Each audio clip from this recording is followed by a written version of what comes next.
अस्सलाम वालेकुम गाइज़। आज की वीडियो में हम सब्लिमिटी को डिस्कस करेंगे जो कि मिल्टन की लैंग्वेज का यानी मिल्टन की राइटिंग के अंदर हमें ये कोर एलिमेंट नज़र आता है और यूनिक भी इसी वजह से इनकी राइटिंग कंसीडर की जाती है। बेसिकली सब्लिमिटी का मतलब ये होता है कोई चीज़ बहुत ज़्यादा मैग्निफिसेंट है, बहुत ज़्यादा ग्रेट है, बहुत ज़्यादा ग्रैंड है, बहुत ज़्यादा मेजेस्टिक है। तो मिल्टन का जो राइटिंग स्टाइल है वो है ही मेजेस्टिक क्वालिटी वाला और इसी वजह से इनकी जो पोइट्री है वो ऑर्डिनरी एक्सप्रेशन से हट के फील होती है। अब इनके जो वर्ड्स होते हैं वो ऐसे वर्ड्स हैं कि हमें वो ऑ देते हैं, यानी हम हैरान हो जाते हैं कि अच्छा ये वर्ड भी यूज़ हो सकता था।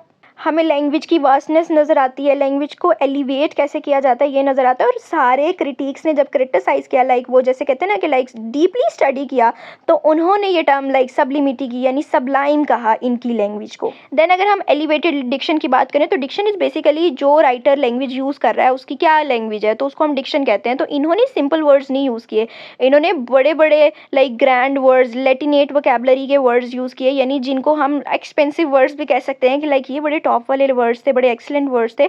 जैसे एंजल्स फेल की जगह उन्होंने प्रॉपर वर्ड ये लेटिनेट लैंग्वेज में लिखा। ये पैराडाइज लॉस्ट की एग्जांपल में आप देख भी सकते हैं।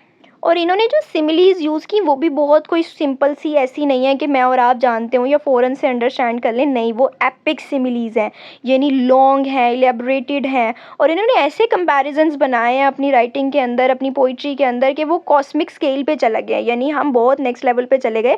जैसे सैटर्न का इन्होंने कंपैरिजन किया एक माइटी सी बीस्ट से या टाइटन के साथ किया।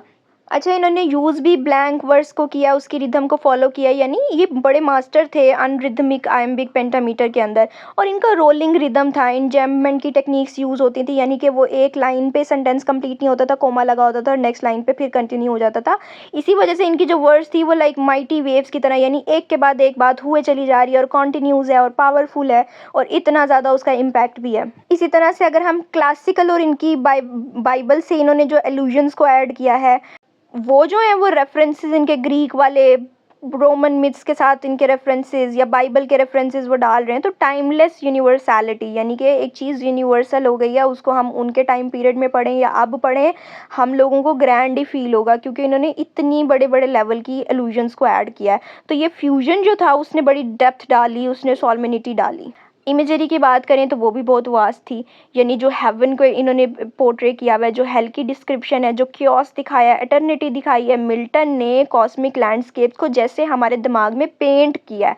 इनकी इमेजिनरी इमेजरी जो है वो इवोक कर रही है हमारे अंदर वंडर, यानी जब हम पैराडाइज लॉस्ट को पढ़ते हैं तो हमें फीलिंग ऑफ और वंडर फील होती है, हमें फियर भी फील होता है। और ये कोर ऑफ द सबलाइम है, यानी इसी वजह से तो इनकी राइटिंग स्टाइल को हम सबलाइम कह रहे हैं या सब्लिमिटी का क्रिटिक्स ने। तो ओवरऑल अगर हम देखें तो मिल्टन का जो लैंग्वेज स्टाइल है वो बहुत मैजेस्टिक है, म्यूजिकल भी है, मोन्यूमेंटल भी है। अब इसके अंदर ग्रैंडुअर ऑफ थॉट भी नज़र आ रहा है हमें, यानी थॉट तो है ही अच्छी, लेकिन ग्रैंडुअर ऑफ एक्सप्रेशन भी नज़र आ रही है, यानी एक्सप्रेशंस भी बहुत अच्छे हैं। तो पैराडाइज लॉस्ट जो है वो one of the greatest example of English literature क्यों बन गई, बिकॉज वो एक सबलाइम पोइट्री ऐसी है जो इंग्लिश लिटरेचर में आज तक उस जैसी किसी ने दूसरी क्रिएट ही नहीं की।